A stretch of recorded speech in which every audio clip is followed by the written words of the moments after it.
TicketFM.com, inviting you to join us here on 93.7 The Ticket every Saturday morning. Now in our new time, we're on from 8 to 9 with the weekly Husker Online radio show. We'll give you the latest in recruiting. We'll talk about what's going on with both football, basketball, and we'll probably share a few stories from the inside. It's every Saturday morning right here on 93.7 The Ticket. It's the Husker Online radio show from 8 to 9 a.m.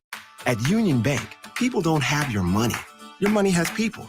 First home people, investment people, people who answer the phone and your chats, dream car people, dream retirement people, driving your dream car in your dream retirement people, small business people, credit card people, and all the other people you need. At Union Bank, our people help you do more than you dreamed possible. So stop in and say hello. We can't wait to see you. Union Bank and Trust. Member FDIC. You're spending $300 a month. Binge drinking is the most common form of excessive drinking, which costs the United States more than $191 billion each year. By drinking less, you will save $300 a month. If you or a loved one is looking for help, find a treatment facility near you at findtreatment.gov. For immediate support, call, text, or chat 988. Brought to you by Nebraska DHHS in partnership with SAMHSA. Empower a child today with a Teammates Mentoring Program. Hope is only a conversation away when you choose to share your talent, time, and heart with a child. Together, you can build a relationship based on strengths and chart a brighter future, 1 week at a time. Find out how you can be a mentor by visiting LincolnTeammates.org. Become what you needed as a kid by joining the Teammates Mentoring Program today. Be a memory for your grandchildren. Among Nebraska adults age 65 or older, 47% report current alcohol use. Drinking too much can cause harm to children, family members, and loved ones. By drinking less, you will still be around for your grandchildren. If you or a loved one is looking for help, find a treatment facility near you at findtreatment.gov. For immediate support, call, text, or chat 988. Brought to you by Nebraska DHHS in partnership with SAMHSA. At Southeast Community College, community is our middle name. Our continuing education classes offer personal interest, traffic safety and licensing, online learning, and adult education classes across Southeast Nebraska, or online in your own home. Learn pottery or floral design, take a computer course, learn Spanish, how to start writing a book, or Air Fryer 101. See the full schedule of continuing education classes online at southeast.edu/continuing. SCC, your path to possible. This is Lincoln's home for sports talk on the FM dial. Also online at theticketfm.com. On the internet. KNTK FM Firth, 93.7 The Ticket. Tune in every Wednesday night from 9 to 10 p.m. for the Malone Radio Show on 93.7 The Ticket and theticketfm.com. Don't miss the opportunity to learn about the Malone Community Center's goal to eliminate multi-generational poverty in Lincoln and the surrounding area. It's the Malone Radio Show with Executive Director John Goodwin and Sports Director Mike Hunter every Wednesday night from 9 to 10 p.m. on 93.7 The Ticket and theticketfm.com. Spring often marks the beginning of severe weather, which can lead to power outages.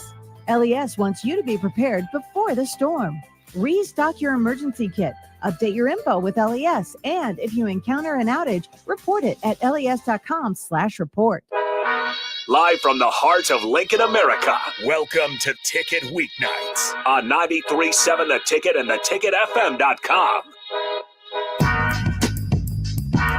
Welcome to Speed and Power on 93.7 The Ticket. I'm your host, Meghan Walker, and I'm joined by Harrison on the board.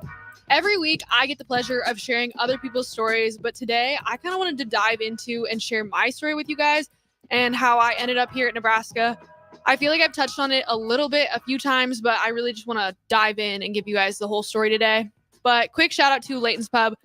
They give us food every week, and we really appreciate them. They do a great job. They are such a great staff and team, and we just really appreciate them a ton. So make sure to go check them out. And their menu is exquisite. You will not be disappointed. Mm-hmm. They got a full menu, too. I think, I mean, how many items do they have on their menu? Didn't they give us an actual number once? I have no clue, but it just continues to go on. Well, there's enough on there where you'll find something you like. I can say that much for sure. So again, shout out to Layton's Pub. They've been sponsoring since we were back at the old spot. Mm-hmm. So again, they've been a long time sponsor. Be sure to give them their proper credit because it's just good food. So if you go there, you know what we're talking about. If you haven't, check it out. Exactly. Great people too. So you'll definitely have a good time. But let's dive into it. Okay, for those of you who don't know, I am originally from Sioux Falls, South Dakota. South Dakota, that is where Mount Rushmore is. If you've never been there, I would highly recommend taking a trip. Maybe just once so. But Harrison, have you ever been to South Dakota? Yeah, I was only 20 minutes away from the South Dakota border. Oh, so you know it. You know it's a cool place. Yankton, yeah, it's a great place. Sioux, can't really say Yankton. The Black Hills are pretty nice. Where else have I been?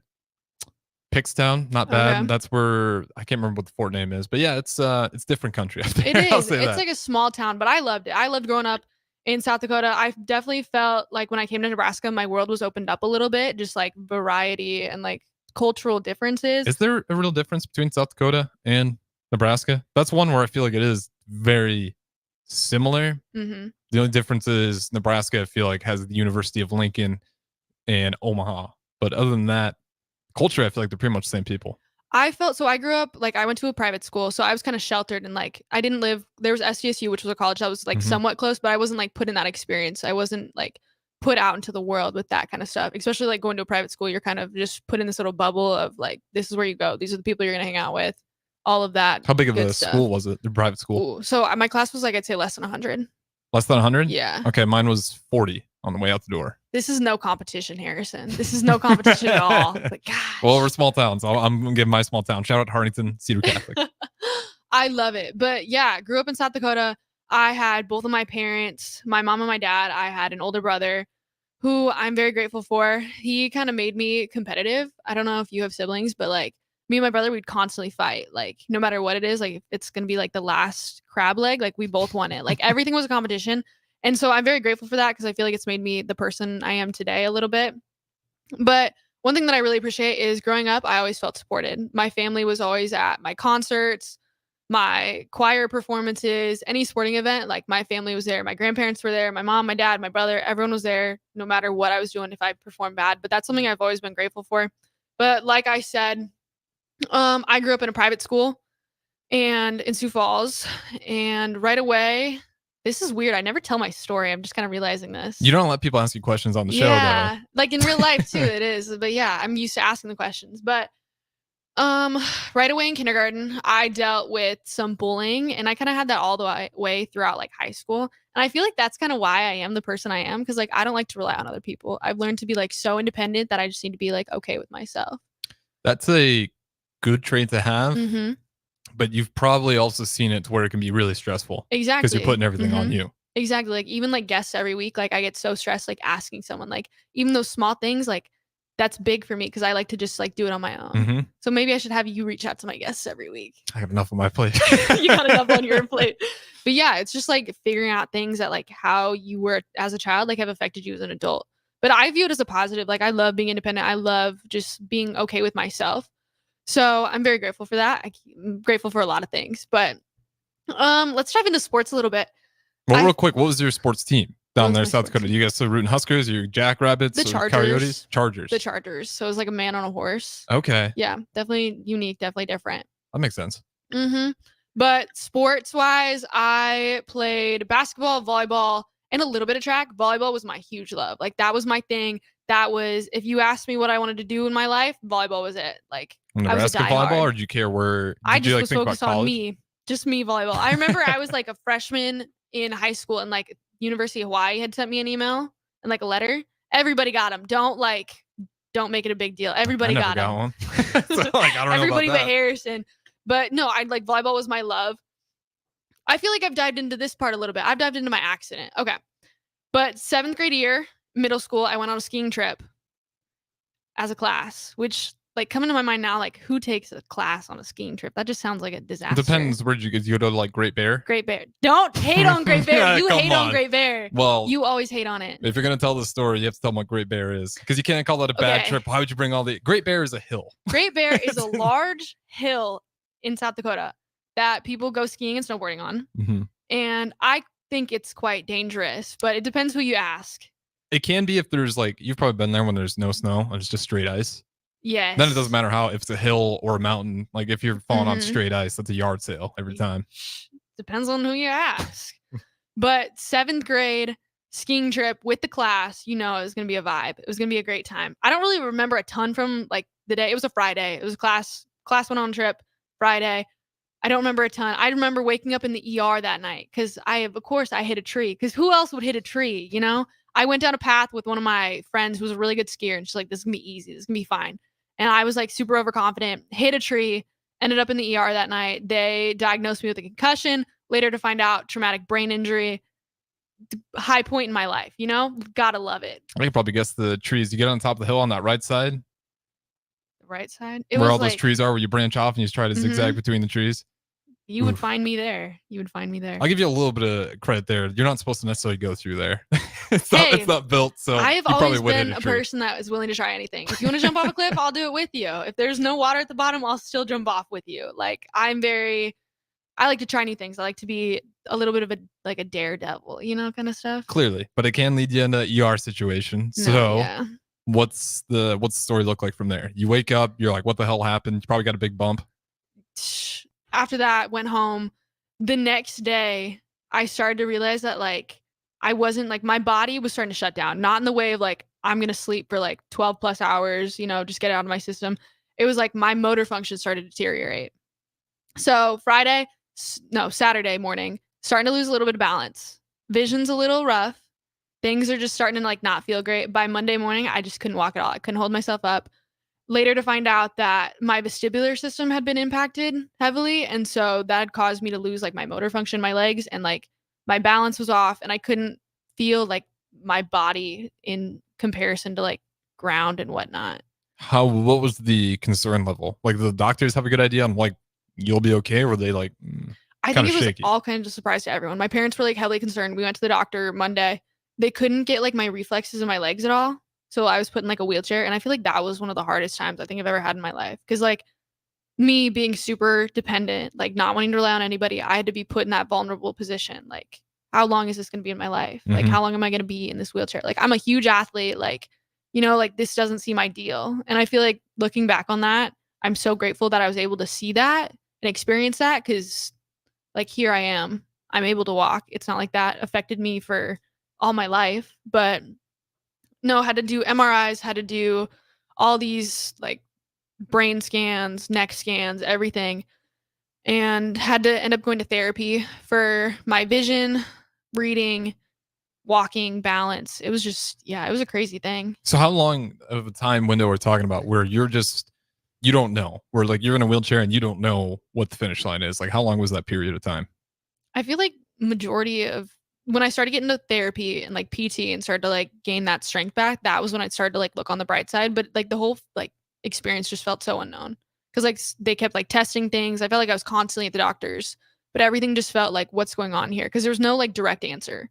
Like later on we find out like, oh, this is why that happened. But I went to so many specialists, I went to so many doctors, that everything was just like so jumbled, I didn't even know what was going on at that point. Yeah, that is good. If you're getting passed on from doctor to doctor, that's not fun. Yeah, especially being like a kid, you know? Yeah. And then like, I'm sure your parents were supportive, but did you get any sense, not that they're wrong for it, 'cause my parents, God knows, they'd be worried, and rightfully so. Did that kind of worry you at all? Like, kind of seeing your parents' reaction, or they handle it really good, just like super confident the whole time? My parents are always very optimistic. That's good. They're always like, you're going to get through this. This is just like a little bump in the road. But no, my mom was at every doctor's appointment. I had to do school at home, which this was before COVID. So of course it was super easy because they didn't have like all the online stuff. It was easy to not do school. That's what I mean by that. Yeah. But yeah, like I missed a ton of school for that. And so like some of the, like I have issues with school now because I missed like a majority of important stuff in classes. But no, my parents were very like focused in on me and trying to help me get back to like health. And of course, like there's always gonna be concerns like, oh, are the doctors doing the right stuff? Are they doing enough? Like that was always a concern, but like there was nothing that we could do. Like we didn't know what to do. You know, it's an unknown world that we'd never experienced. So is it just pure physical therapy that got you out of that, or do they have to do some surgeries?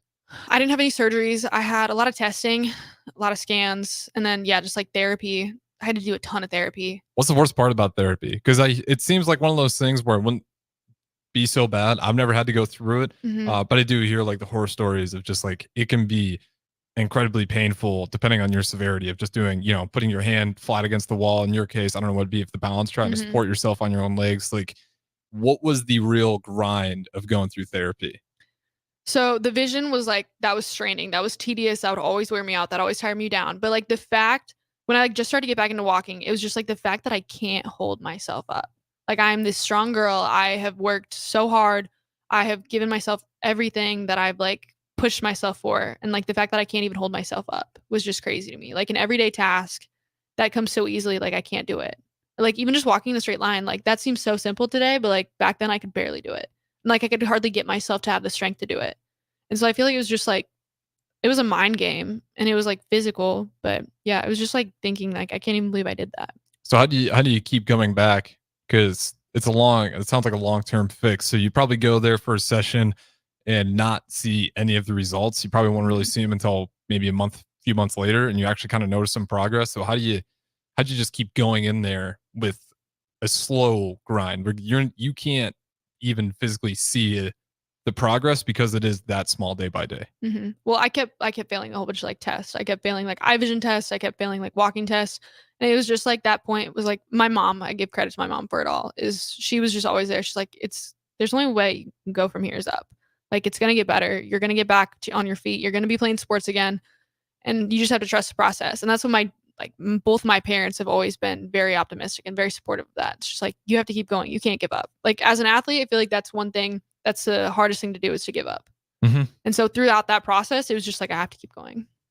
That's crazy. Yeah. I don't think you've ever told that story in depth. I think a lot of people actually knew that. I mean, that's pretty crazy. How young? What was the age? I was in 7th grade. So that's a terrible time too. Yeah. Because at least for me, I know when I was 7th to 8th grade, that's probably when I was the most anxious, worried about the future. Not because I really needed to be, but you just start overthinking stuff at that age. And at that age, you don't know who you are. No, like, you're trying to figure it out. Everything. Exactly. And that was like a struggle with it because I was home like every single day. I wasn't allowed to like go out of the house because like I couldn't walk well. So like my parents aren't going to trust me to go anywhere. But I just like basically lived at the doctor's office or at home or PT. And so I just felt so sheltered and I felt like I would have friends come visit me, but it's not the same, It's like you're a patient. Like people are coming to come see you. And you probably get a lot of not that it's a bad thing, but when you aren't doing well, friends typically walk on eggshells because they don't want to come in there super upbeat. And if you're having a rough day, they don't want to like kind of flex isn't the right word. If I want to put some slang on it, that's the one I'd use though. I mean, what was that like socially for you? Just trying to feel normal. I just like, I feel like ever since that accident, like my life just kind of changed. Like people just kind of viewed me differently. Like I always felt like people kind of had like sympathy for me a little bit. Like everyone always felt bad for me. Are you one of those people that hate sympathy? I hate it. Like I don't want you to feel bad for me. Like just because I'm in this situation, like don't view me anything differently, And so like, yeah, that was just hard for me. I hate it when people like look down or like think of you as weak. And I hated that. That's one of my biggest like things that I just don't like. That's a fair thing though. I mean, that drives, probably fair to say that drives most competitive athletes is like that I am just better. Exactly. Like I'm not weak. I'm stronger, faster, whatever it may be, a better cooler. I don't care what sport you're playing or even theater, better at speech. You need that competitive drive. So when does for lack of better term, revenge tour start for Meghan Walker, where you're really starting to get, no pun intended, your legs under you and feeling strong and healthy again? Yeah. Dr. Valentine, that was my doctor that was clearing me for sports. I finally got to the point where I could do like no contact, but like low stimulation. So that was really the moment when I started to lock in on track. I had to take like a little break from volleyball and basketball because, you could get hit in the head with a ball. Anything could happen. And you didn't have admirations for track and field at all at this point? I wasn't like a huge fan. Okay. Like it was just fine to me. It came easy, but it's like, it's just running in a circle. Like what was the point, honestly? But no, I loved working out. And so like track, that's basically all you do is you just run and you lift and do all sorts of fun stuff like that. But I was blessed with an amazing coach. His name was Luke Vanderleest. Right away, when I started coming to practice, he saw something in me and he really believed in me. And so I feel like that kind of helped me get back on my feet when you have someone that's supporting you in your sport. And he saw something in me right away. He pulled me up to varsity and it was just like, I just flowed. Like it was crazy for me. I just come out from this big injury and here I am, like I'm on varsity. I qualified for state. Like I'm headed to state. I'm super young. And then here I am, I'm breaking records. So it was just like crazy to me how I was at such a low point in my life and I got to so high, like such a high point. So when they pulled you into varsity, what was that, junior or high still, like 8th grader, freshman, That was sophomore? freshman. Oh, so you're a freshman I'm making a varsity. big time, you know. Were you the only freshman on varsity, or was there a select few that got There to were hop on there? two of us. Okay, so you're still in good It group was right me there. and like my best friend at the time, so it was That's perfect. double win. But yeah, like my brother was on varsity. He was like older than me, and so it was a dream for me, you know. But yeah, it was just so perfect. Like it just seemed so like it seemed like the accident didn't even happen because it was like, how is this coming so easily to me? I feel like that was the point when I really fell in love with it, and I kind of put this expectation in my head as like, after high school, I'm gonna go be a D1 athlete. Like it was just kind of an expectation I put for myself. Would you be a D1 athlete without the accident? I don't feel like I would have fell in love with track and I would have given it the time that I did if I didn't have the accident, honestly. Because I feel like I probably would have tried to pursue volleyball into college. Yeah, and that's smaller rosters on volleyball. So it's a challenge. Like the numbers just aren't so in your favor competitive. compared to track and field. But I mean, did that give you competitive edge at all? Like workouts wise, because you had to go through all that therapy? Like, was there a difference in your ability just to work and grind as a result of that you'd give a lot of credit to? I think I wanted it more than anyone else. Because yeah, I hadn't been able to do sports for like, was it like a year? And so I wanted to be there. You know, I think something I learned from that experience is like everybody complains during workouts. Like, you know, that's something that's very common. And I feel like from that accident, I learned not to complain about a workout, which is a gift and a blessing, I realize. Yeah, complaining they'll get you through the workout. It's always tough because like even high school football, the best part about football is just knowing that you went through that all together. And you kind of complain and joke about it, but guess what? You're probably all going to sign up next year unless you're a senior. Like you're going to be back there to go through the same things you're just constantly complaining about. So you're feeling stronger. What really took off for you in track? Was it just the speed and short running, or were you kind of trying all over the place, maybe even field events? I tried a little bit of everything. Okay. I tried long jump. I tried high jump. I was kind of like a jack of all trades because I could really do anything. I wasn't bad at like high jump. I wasn't bad at long jump. I found that I was really good at sprinting. My coach really wanted me to like lock in on sprinting because like he thought that's where I could go the farthest. I kind of fell in love with high jump, so that was sad for me to go away from. But I ran the 100, 200, 400, 4x4. It kind of depended on what race. We have like the 4x2, all that good stuff. But I broke the school record in the 100 and the 200. And that was like, this is what I'm supposed to do. As a freshman, sophomore, junior, senior, when did you break those? I think I was a freshman. It was freshman or sophomore. Oh, so you're sophomore still... year was COVID, so it was freshman year. Yeah. So Okay. yeah, it was just crazy for me just how like life worked out. Yeah, that's a quick turnaround. I know. So what was the rush of adrenaline like? Like, did that just drive you to all of a sudden you see Meghan Walker out of track and field like every single day? 'Cause she's just happy to be even allowed to run in a circle? Like, what was the mindset for you? It was just like, okay, I don't know how to, so I'm a runner. I like, when I run, I feel so strong. I feel so confident. I feel so beautiful. Runner's high. They call it that for a reason. Yeah. Like, I just always feel that. Like, I just felt like I'm at my strongest point in my life when I'm running. Like, it didn't no matter how far the distance was, it just made me feel that like runner's high. And so I don't know, just every day I looked forward to that.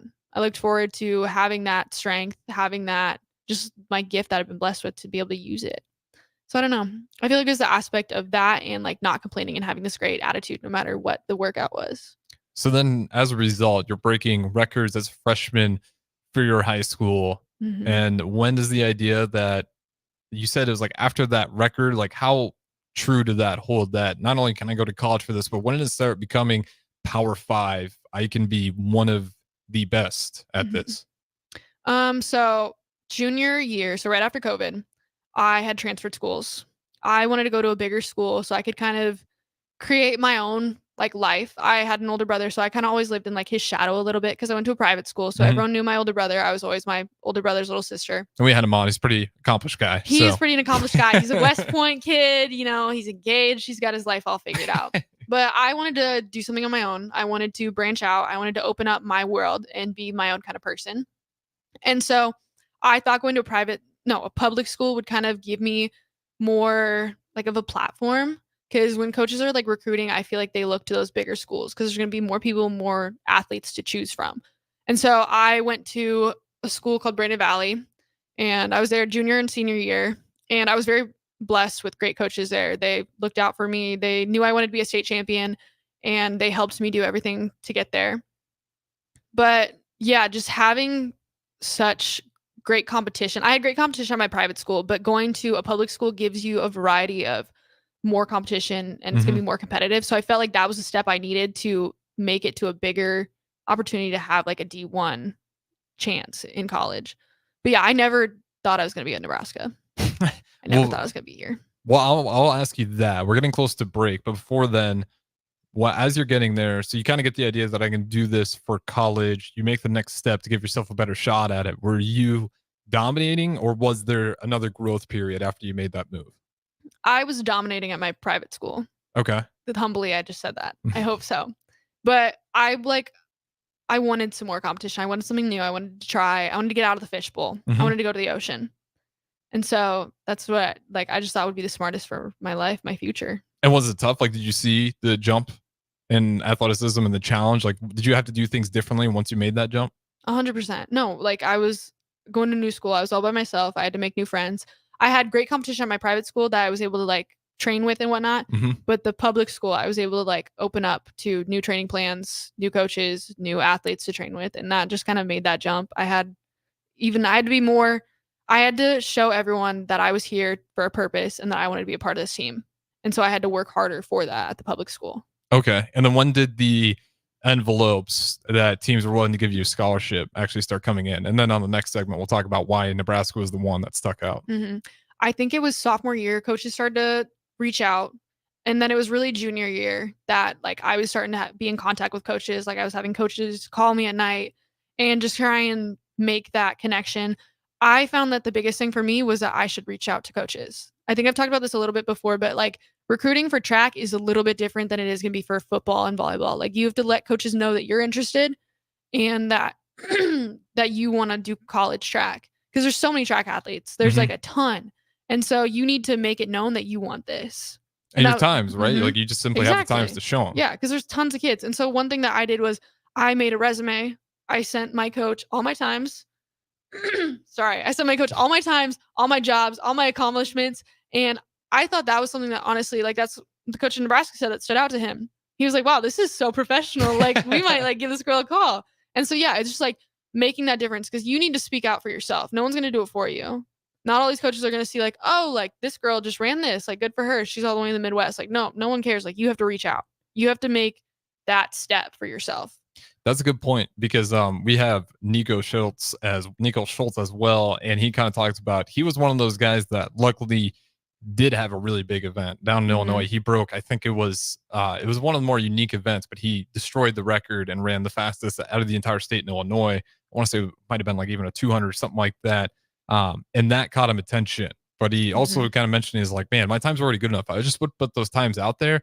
I wouldn't have to put myself through all that stress when coaches were actually already interested in my previous times. I just didn't reach out and they didn't hear about me until I had that one record-breaking event that actually broke national news. But they would already took him for a lot of his previous times. So something to remember if you are one of those young athletes and you're looking to get into the track world, definitely reach out to coaches. Let them know you're serious about it. With that being said, though, we'll go ahead, throw it to break. Harrison Arns on the ones and twos. We got Meghan Walker here, the host as always of Speed and Power on my left. Don't go anywhere. And if you guys want to join in, 402-464-5685. We'll throw it to break. Talk to you guys on the other side. Your business runs like a well-oiled machine. It's important that your actual machines do too. Stern is here to make sure you don't have to worry about that. They provide solutions for heavy equipment and automotive fuels, lubricants, and equipment guard options. And with Stern's commitment to customer service for the past 40 years, you know you have a partner to help support your operations for years to come. Contact Roger at Stern Company by calling 1-800-477-2744 or visit them online at stern.co. Stern Company, where problems meet solvers. Houses? They're expensive. And once you buy one, you're kind of stuck with it for a while. You need to make sure you get your best house for the best price. You need Ben Bleicher and his team of pros at Professional Realty Group. They'll take the time to figure out what's important for you in your dream home, and they have the expertise to find the hidden issues that could surprise you after the sale. That's professional knowledge, proactive service. We call that potential. Ben Bleicher and the team at Professional Realty Group of Berkshire Hathaway's Home Service Ambassador. Find more online at prg-ne.com. Agriculture is the economic engine of the Midwest. At Acres Equipment, we dedicate ourselves to making that engine run smoothly. We supply our farmers and ranchers with quality John Deere equipment, parts, and service. We also deliver the most advanced technology and precision ag strategies to help them farm today and for the future. Acres Equipment, solutions for every field.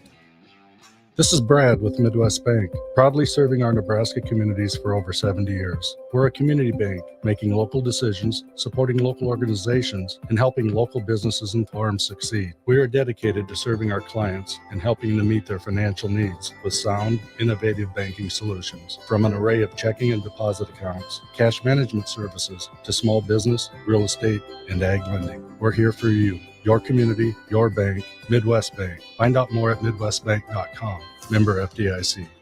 Early break with Sip and Jake. We do not go quietly in the night on early break. We don't, and we won't. Is that our motto now? Is that our new show motto? Look at that. We let you have that moment. Yes. We won't. We won't. We don't. We won't. It's our new one. I'm getting a T-shirt. I want But we don't go quietly in the night. We voice. Early break with Sip and Jake from 6 to 8 every weekday morning on 93.7 The Ticket. For over 15 years, Integrated Life Choices has empowered individuals with disabilities in Lincoln and throughout Nebraska. They provide comprehensive services from group homes and independent living services to job training, ensuring fulfilling lives for those that they serve. Now, they're inviting you to join their mission. If you're passionate about making a difference in the lives of people with developmental disabilities, explore rewarding career opportunities with them. Learn more about their services and apply today at www.ilc.net. Be a part of Integrated Life Choices, where your work truly changes lives. NEPCO is hiring CDL drivers for ready-mixed concrete, Husker Concrete, and Beatrice Concrete. NEPCO offers great pay, medical and retirement benefits, paid time off, and they pay for CDL training. Apply today and start your new career with a $2,500 hiring bonus. From NEPCO's beginning in 1908, it's the employees that have formed the company's solid foundation.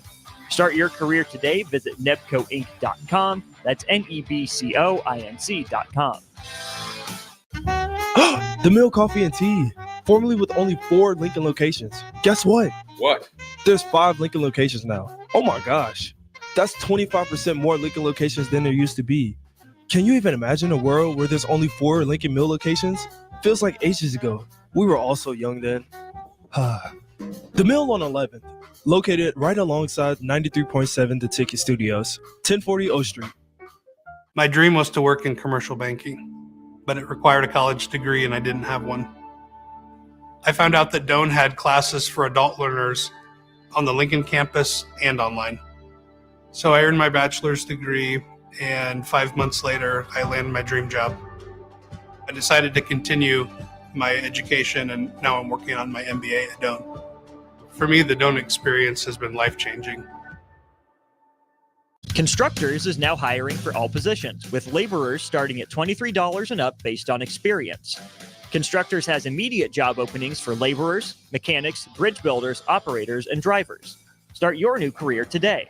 Constructors offers great pay, health, dental, and vision insurance, paid time off, paid holidays, and so much more. Join the crew today and be a part of Nebraska's oldest paving company dating back to 1908. For a complete list of openings and to apply online, visit constructorslincoln.com. Back to The Ticket weeknights on 93.7 The Ticket and theticketfm.com.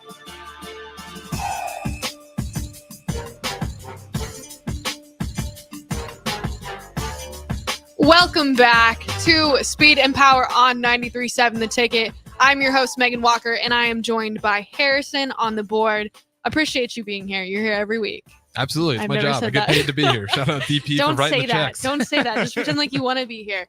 But on the last segment, we kind of dove into my story a little bit, and I shared some of my personal experience and how I got into track.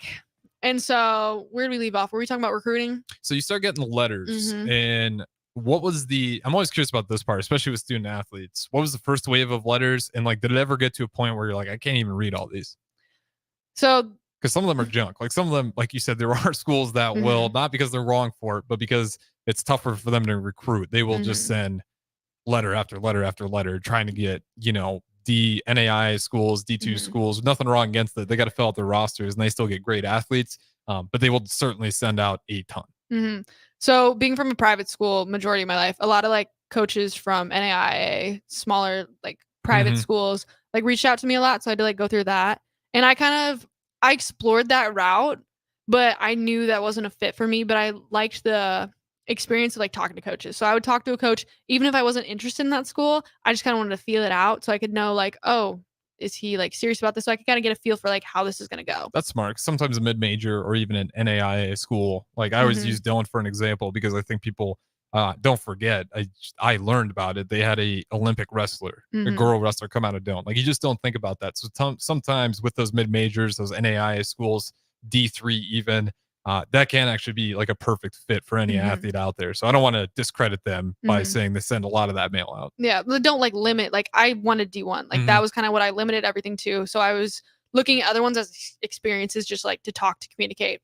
But NDSU, SDSU, all like the basic, like close to home ones reached out.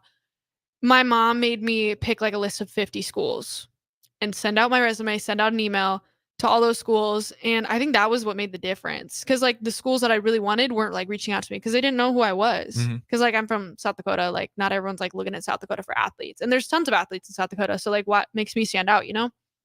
So the biggest difference for me was I reached out, then coaches would be like, oh, she's interested. Hey, let's hop on a call.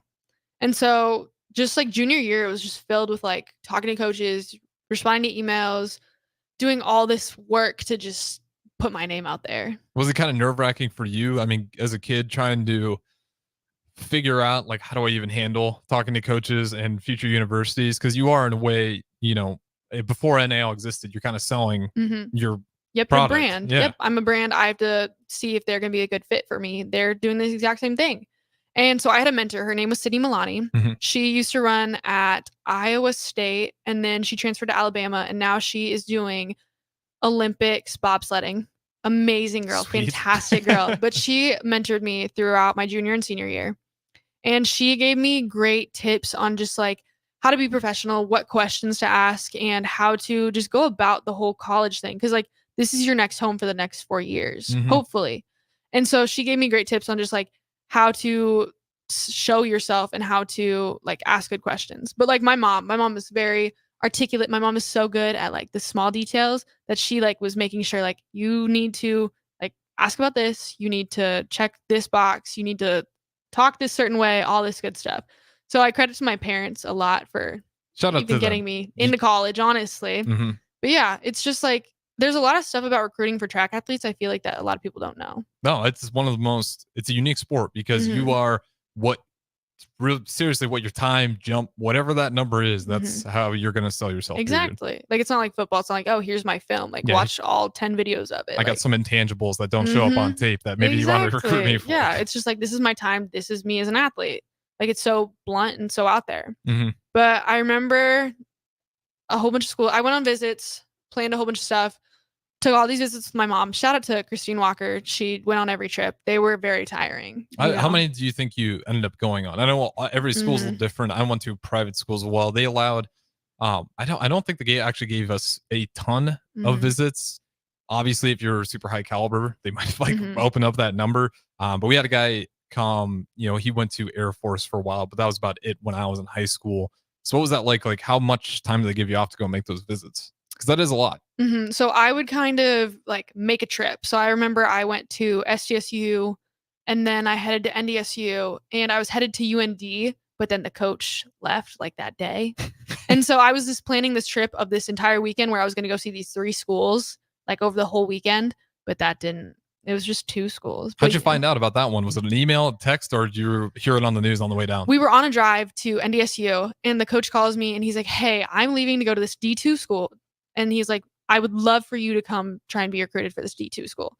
I'm like, no, thank you. I appreciate it. Goodbye. And so, yeah, like I knew what I wanted. I was on a mission. I wanted to be D1. I wanted to be in a league where I had to get better, where I had people that I had to compete with to make a spot. But yeah, I was just going on visits, usually like every weekend. So I missed a lot of Fridays. Okay. It was pretty good life. Maybe some Thursdays, kind of depended on what was all going on. But I think I went on like, was it like 6 official and non-official visits total? But yeah, recruiting is, I don't know how it is for like other sports, but track is just like so unique. I never thought it'd be the way it is. Like what makes it unique after you've gotten to spend time with other athletes around the training table? What is it about track that's more unique than football, basketball, any of the others? I feel like football, volleyball, they're very like organized. Like they have, you're gonna do this, you're gonna do this. Like that's how track is too. Like you're gonna have stuff like you have this meeting, you have this breakfast, you have all this stuff. But like I didn't expect it was gonna be the way it is. Because like you come in, you're gonna stay in a hotel, you're gonna go walk around the whole campus, you're gonna meet with the coaches, you're gonna do all this stuff. You're gonna have downtime, you're gonna go hang out with the team. I just didn't think that's what it was gonna be like. Okay. You know? Yeah, it makes sense. It is. There's certainly going to be a difference in it. I've always been curious about it. And again, that's why it's a great shout out, all the student athletes, a lot of the track wants to come on the show because you learn a lot about the track world and the ins and outs. And then we got to talk about Nebraska when that starts to look like a realistic option because we do got one from YouTube. People are concerned. Did you not want to be in Lincoln, Meghan? Okay, so I have some family in Omaha. I love my family in Omaha.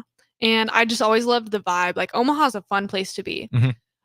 I kind of was always worried that I didn't want to go to a huge university because I didn't want to be like just shoved into a big fishbowl with a whole bunch of people and I was like going unnoticed.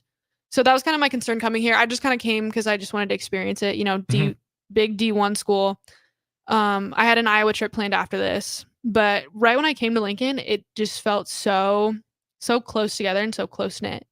And it was like, wow, like this is a beautiful little town. Like this is a college town. And it's not like SDSU. Like SDSU, I feel like has a different vibe than Lincoln does 100%. It's more open. You don't, it's not that the community doesn't exist, but when you have a physical insight that you can physically see the community being really close together. And I know we don't have like one big campus. We got buildings all over the place, but it's all kind of within that same region, unless you're going out to East Campus.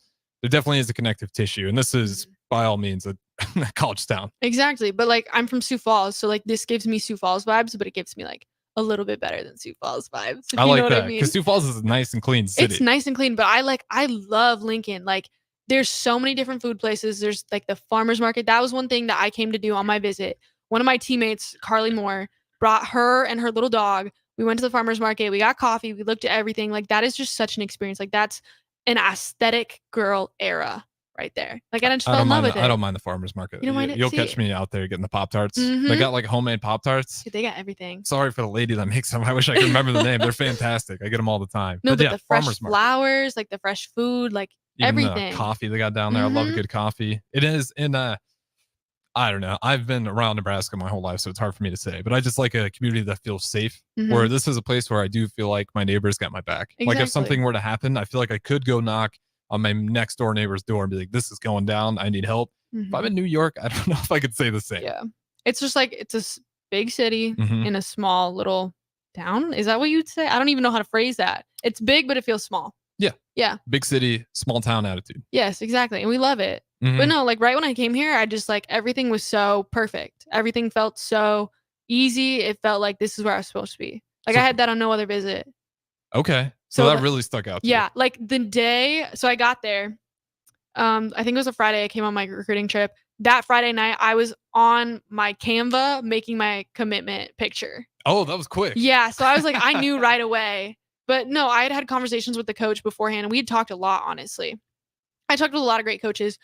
Brenton Emanuel, that's the sprints coach here. He just like something about him. Like you could just tell it was a genuine conversation. It wasn't just a mark off a checklist. Like, hey, I need to call this person. It was like, he genuinely was like, hey, how are you doing today? You know?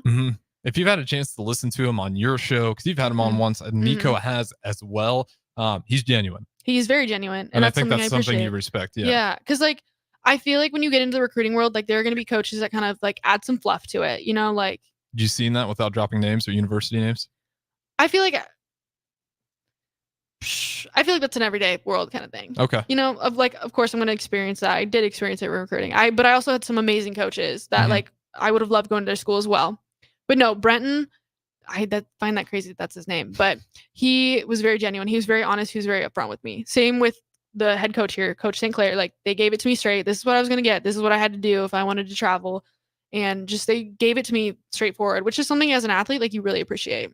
So how much did the facilities come into play? Because we were talking about it off air. Nebraska football, 32,000 square feet weight room. Things beautiful.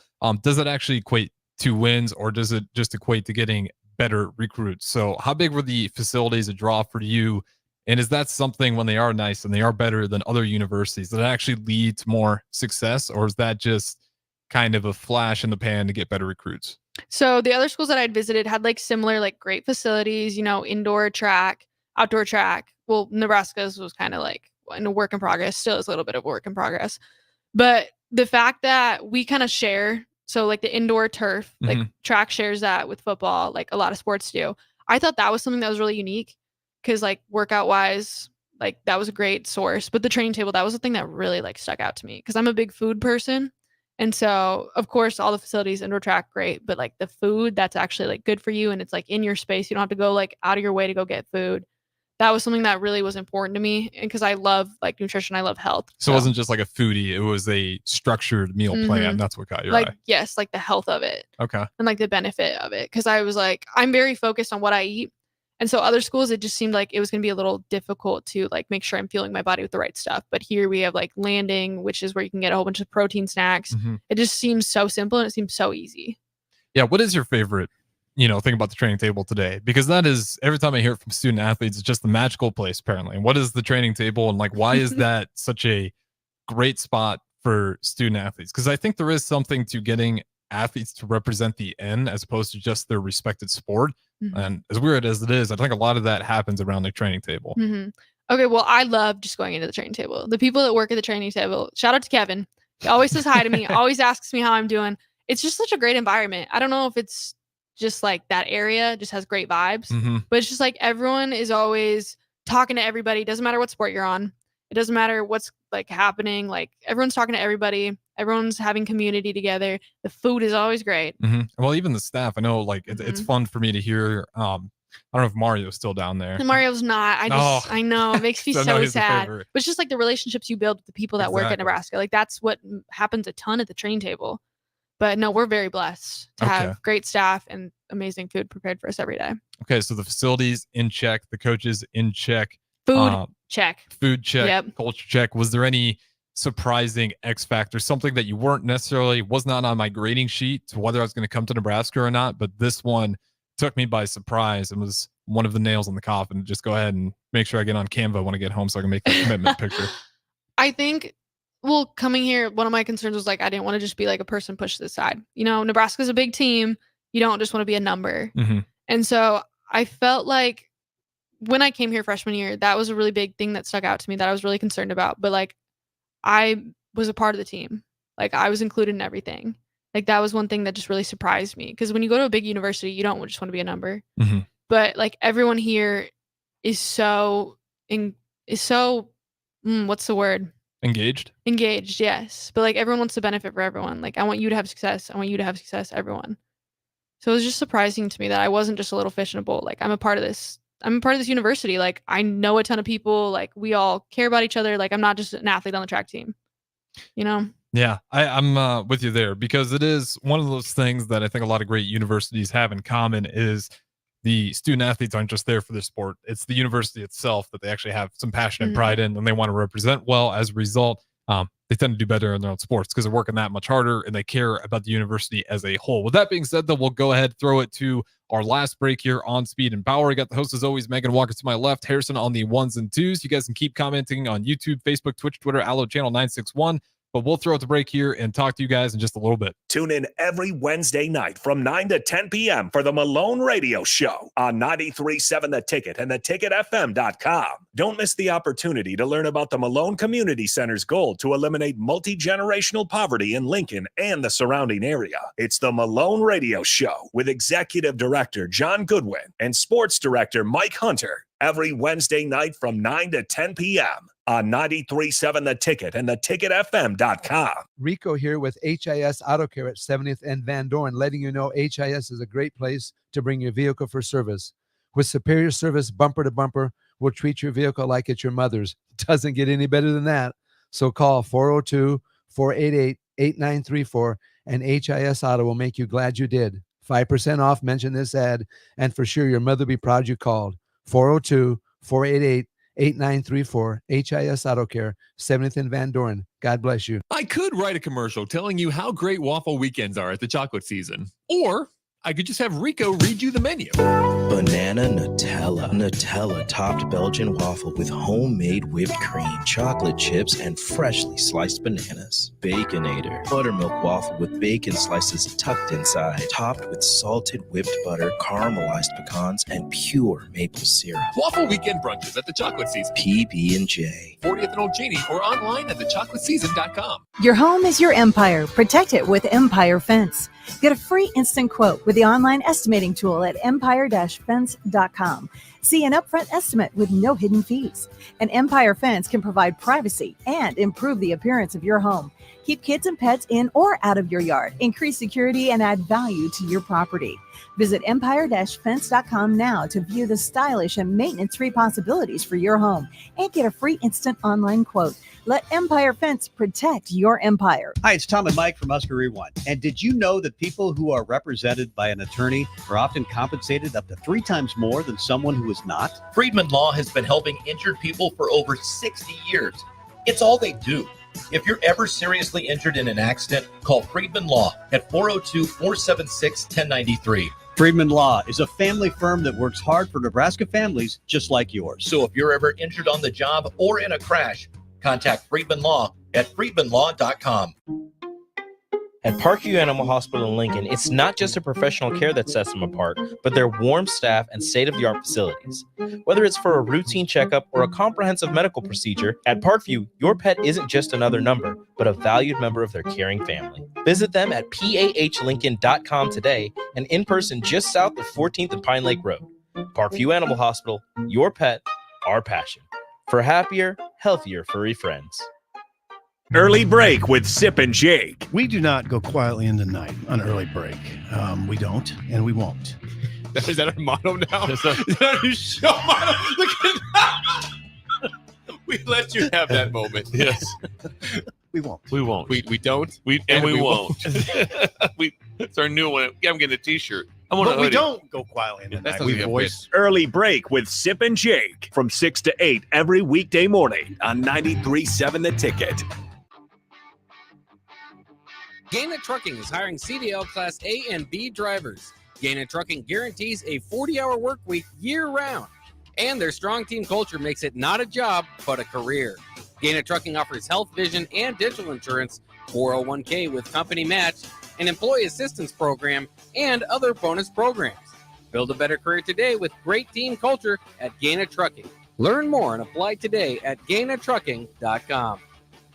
Hi, Sean Callahan here of HuskerOnline.com, inviting you to join us here on 93.7 The Ticket every Saturday morning now in our new time. We're on from 8 to 9 with the weekly Husker Online radio show. We'll give you the latest in recruiting. We'll talk about what's going on with both football, basketball, and we'll probably share a few stories from the inside. It's every Saturday morning right here on 93.7 The Ticket. It's the Husker Online radio show from 8 to 9 a.m.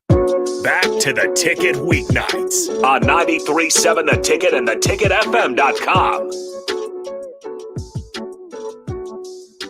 Welcome back to Speed and Power on 93.7 The Ticket. I'm your host, Meghan Walker, and it is just me and Harrison on the show tonight. But on these last few segments, I shared my story a little bit. And on this final segment, what are we going to do, Harrison?